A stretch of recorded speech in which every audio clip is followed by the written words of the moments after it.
Good evening. I'm Lyle Lansdale, Program Chair of the Washington County Historical Society. And it is with great pleasure that I introduce to you our speaker for our winter program. And she is Miss Jackie Bell, otherwise known as Mrs. Clifford Bell. And she is a delightful, treasured citizen of our community. She was born in Atlanta and raised in the Pooler area. She graduated from Savannah High School in 1947. Then she graduated from Georgia State College for Women, and that is Georgia College to you young people, with a major in music in 1951. And then she was hired by the Tennille Public Schools and got off the train in Tennille to become the first registered public school music teacher in the county. She taught all grades from 1st through 12th grade and covered all facets of music: glee club, quartet, choir, and everything. Destiny brought her to marry Mr. Clifford Bell, and she is going to explain to you about her history with the Transylvania Club and the Georgia Plates, and we are just delighted to hear from her, and she will tell you all about it. Thank you. Thank you.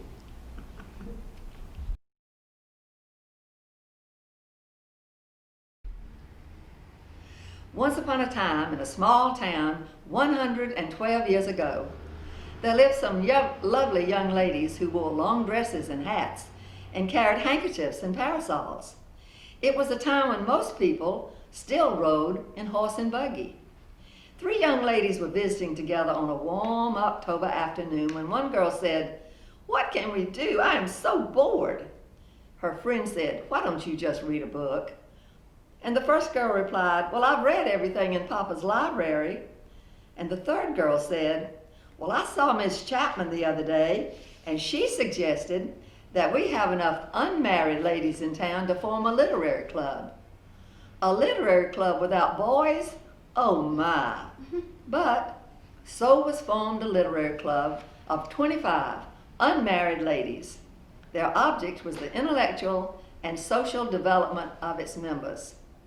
The next question to be decided was, what shall we name this club? One of the girls answered, "Well, I had a buggy ride with the new lawyer in town last week, and I told him about the club, and he suggested we name it Transylvania." Transylvania? What does that mean? So for over 100 years, people have asked, what does it mean? Well, actually, the word means through the woods. So we will never know where that buggy ride led that afternoon. But we only know that the young lady came back from the ride with a big smile on her face and the determination that the club would be called Transylvania. The Transylvania Club was organized on October 23, 1908, in the home of Miss C.B. Chapman. The 18 unmarried charter members of the club took as their motto, service, not for ourselves, but for others. Miss Mary Tarbutton was elected the first president. The object of the club would be the intellectual and social development of its members, and the membership was set at 25 unmarried ladies. At the January meeting in 1909, Mary Tarbutton suggested with great enthusiasm that the club adopt as their project the establishment of a public library. All the girls agreed and began raising funds to purchase books. They had silver teas, musicals, house talent shows, and even ice cream socials. The club chose to house the library in the majestic Greek temple-styled Masonic building located on the town square in Sandersville. This wonderful new library opened on May the 12th, 1908. Miss Mary Tarbutton was the first librarian. Through the hard work of the Transylvanian girls and the many donations, the little library grew to over 7,000 volumes. However, tragedy struck on February 13th, 1921, as fire engulfed and destroyed the Masonic building. The entire collection of books was swept away in the flames. Distraught, but by no means defeated, the club girls decided they would start anew. The following Tuesday afternoon, the little library opened in the home of Mary Tarbutton with only 15 books, and each girl was asked to contribute $1 to purchase new books, and they made a pledge that they would rebuild their library. Through the generosity of Miss May Jones, who was head nurse at Rollins Sanitarium, and Dr. Fred Rollins, a small room on the ground floor of Rollins Sanitarium was provided as temporary office space. Undoubted and undaunted, once again, the club girls began the task of raising money by public solicitation, flea markets, and book sales. By June of 1925, the club was able to purchase the antebellum residence and law office of Colonel Richard Lee Irwin for $6,000 to house their new library. The building on the town square in Sandusville continued to house the library until 1998. In 1972, a major renovation was begun on the original portion, and a large addition was made to the rear of the building to house the much larger library. The main part of the original section is now called the Transylvania Room.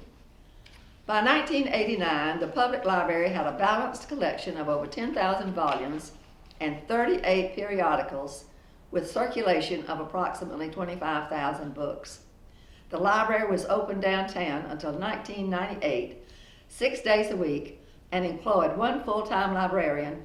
The club continued to provide for the day-to-day operation of the library through the sale of memberships and fees, the sale of the Georgia historical plates, and the sale of 3 books.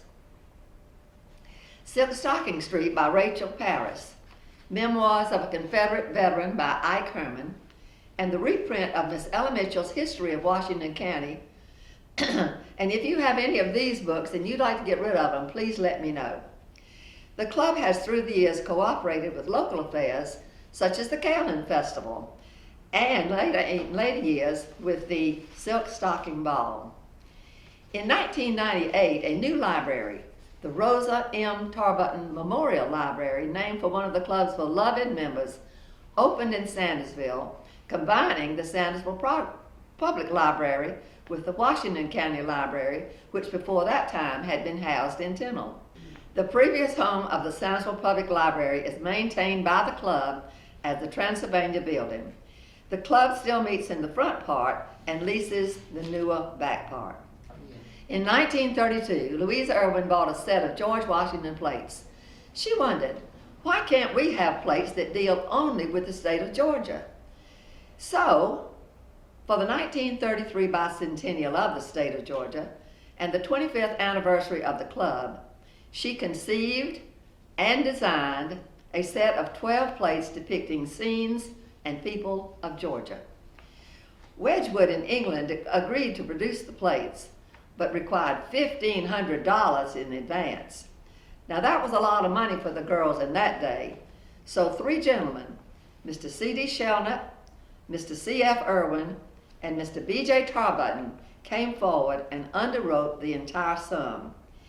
In Miss Louise's journal, she states that she wrote by hand over 1,000 letters to Wedgwood before the plates were on the water in September of 1935.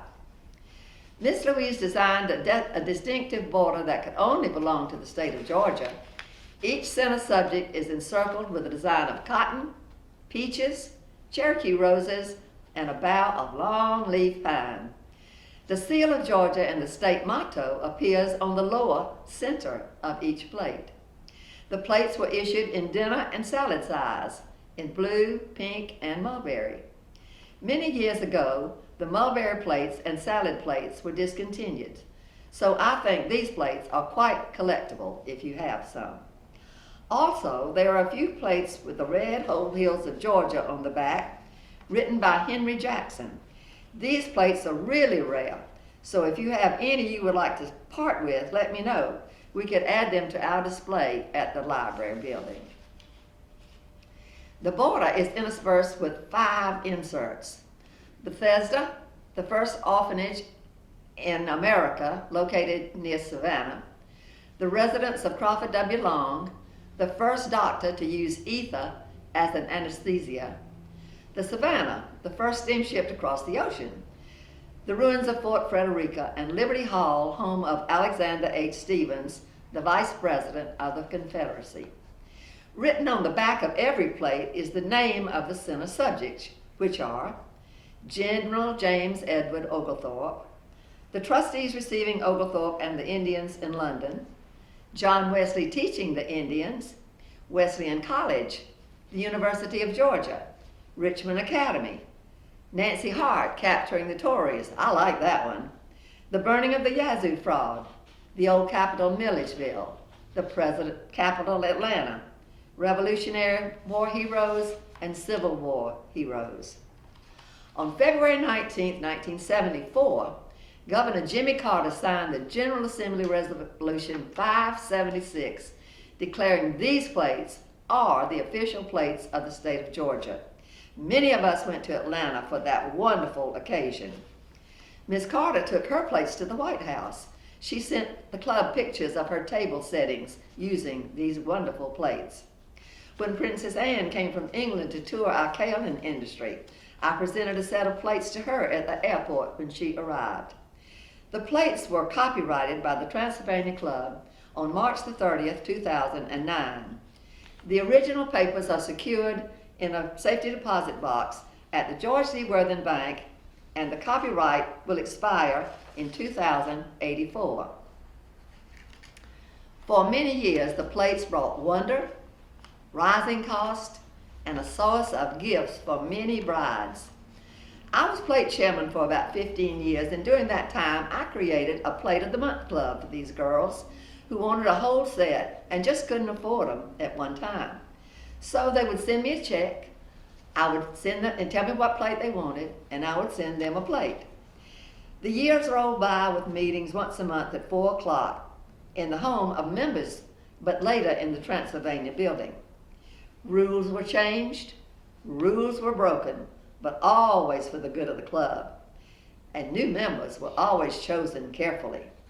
Somehow along the way, unmarried requirement for membership was dropped, as well as wearing hats and gloves at all the meetings. In 1952, when my engagement to Clifford Bell was announced in the Sandsville Progress, I received a letter from Laura Evans inviting me to become a member of the Transylvania Club. I did not grow up here, so I didn't know how to answer her. I asked my husband-to-be, who lived here all his life, what shall I do? And he answered, it's a wonderful club. They own the library, and they sell those Georgia plates that you love so much, and you'll enjoy it a whole lot more when you get older. Well, I am old, and I have been a member for 68 plus years. I have watched the Georgia plates grow in price from $2.25 to over $35, and people from all over are still buying them and becoming proud owners of this collection. In 2015, the club was proud to introduce a new salad plate designed by Brian Monkus of Sandusville.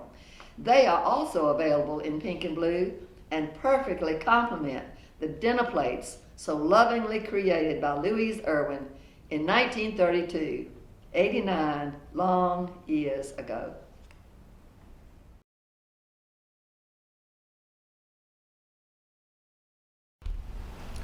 We want to thank you, Miss Jackie, for coming and giving us a wonderful talk this evening.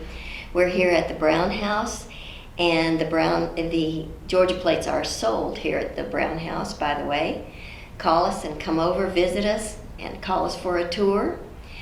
If you have any questions about Miss Jackie's talk this evening, let us know in the Facebook comments and we will address those.